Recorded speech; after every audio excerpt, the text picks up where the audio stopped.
Today I'm going to walk through the properties of logarithms and their proofs.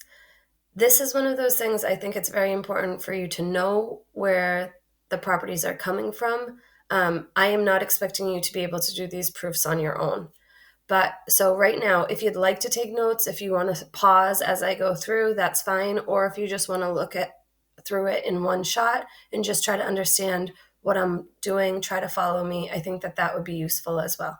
Okay, all of these proofs can be found on the internet. You can watch this video more than once. If you want to take notes on them, that's fine. Okay, but I'm not sure it's necessary. So for all of these proofs, I'm going to do 3 of them today. I just want you to remember that m is going to be greater than 0 and n is going to be greater than 0. So m and n just stand for numbers, okay? And they're both positive numbers. So the first proof that we want to do is that the log base b of a product m times n is going to be equal to the log of that same base of one of the factors plus the log of that same base of the other factor.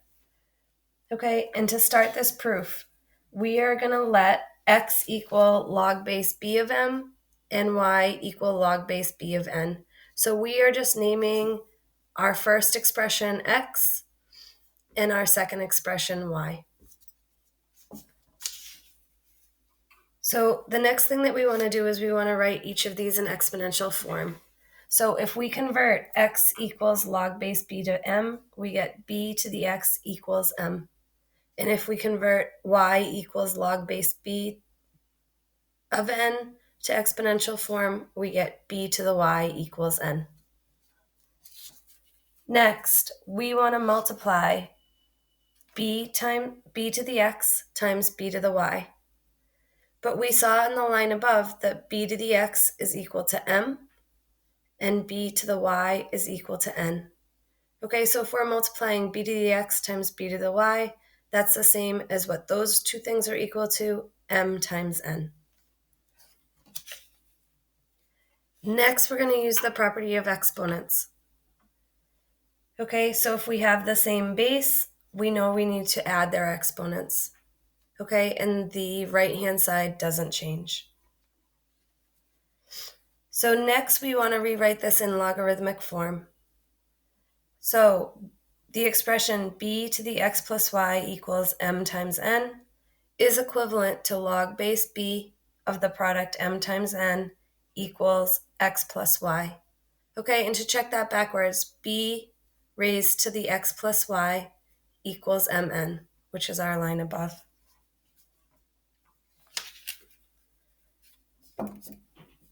So next, we want to substitute x equals log base b of m and y equals log base b of n. Okay, so this time our left-hand side is not changing, but log base b to the m we defined above as x, and log base b to the n we defined as y. Okay, so we can replace x and y with log base b of m plus log base b of n. This is called the product property for logarithms, okay, because the argument is a property, and this is one of the ones you need to memorize. Our next proof, this is called the quotient property for logarithms because our argument is a quotient. It's m divided by n. So we are going to find in the property that if we have a quotient, it's equal to the log of the same base of the numerator minus the log of the same base of the denominator. So again, we are going to let x equal the log base b of m and y equal the log base b of n. And again, we're going to write this in exponential form, same as we did above. Okay, b raised to the x equals m, and b raised to the y equals n. Okay, those are my lines right there. Next, we're going to divide. We're going to take our expression b to the x and divide it by b to the y, but we know that b to the x is the same as m, and b to the y is the same as n. And again, we're going to use the property of exponents. If we have the same base and we are dividing them, we subtract their exponents. Okay, so we simplified the left-hand side. We're keeping the right-hand side the same. And again, just like in the previous proof, we want to write this in logarithmic form. So the expression b raised to the x minus y of m divided by n is equivalent to the log base b of m divided by n equals x minus y. Okay, in the back check, b raised to the x minus y would be equal to m divided by n. So these two things are equivalent. Next, you are going to back substitute. We knew that x is equal to log base b of m and y is equal to log base b of n. So for x, I'm putting in log base b of m, and for y, I'm putting in log base b of n. So this is my second property. It's the property, the quotient property for logarithms. So log base b of the quotient m divided by n is equal to the log base b of the numerator minus the log base b of the denominator. Okay, our last proof. So this one is a little different, only in we still have log base b of our positive number m, and this time we are going to have an exponent p. Okay, and we're going to show that it's equal to p times the log base b of m.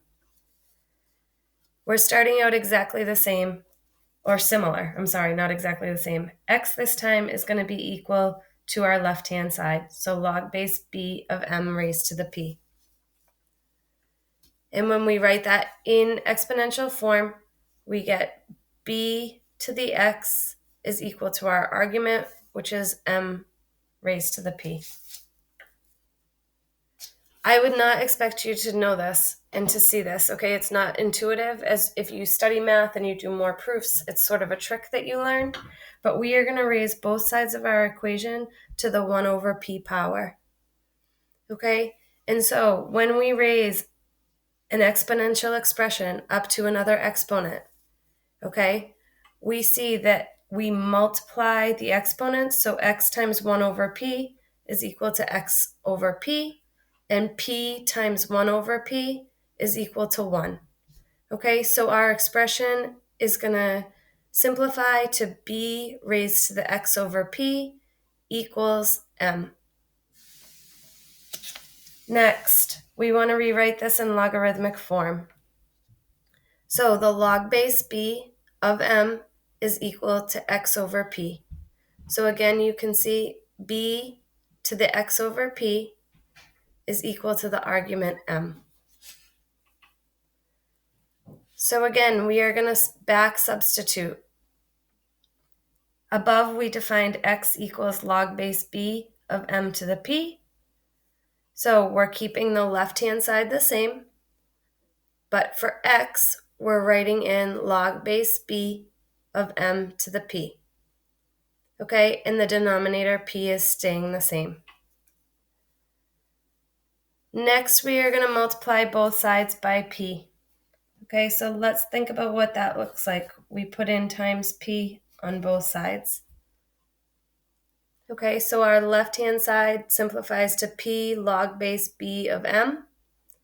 And our right-hand side, the p's are going to divide out, and we're left with log base b of m to the p. So this is our final property.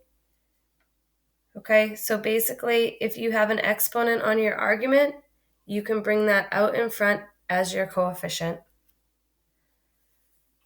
So our three properties of logarithms, we just proved all three.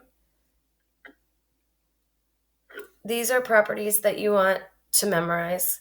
The product property, if you have a log base b of a product, you take the log with that same base of one factor plus the log of that same base times the other factor. When you have a quotient, you take the log of that same base of the numerator minus the log of that same base of the denominator. And finally, if you have an argument raised to a power, that power comes out front as a coefficient.